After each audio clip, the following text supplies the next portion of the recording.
Magandang hapon po sa inyong lahat.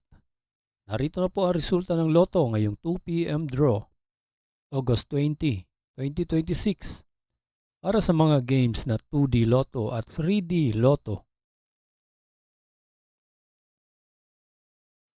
Para sa 2D Lotto, ito po ang winning combination: 23 and 23.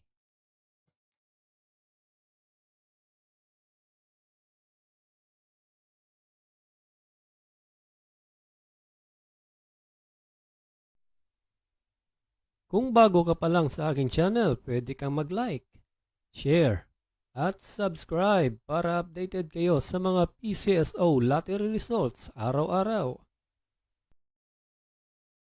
Para sa 3D Lotto, ito po ang winning combination: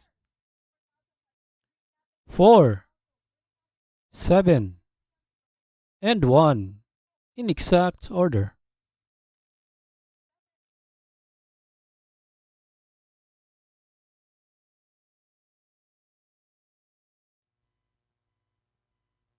Salamat po sa panonood ng Lotto Results Today by Mr. Wi-Fi. Good luck at maglaro ng responsable. Huwag kalimutang mag-like, share at subscribe. Hanggang sa muli, paalam po sa inyong lahat.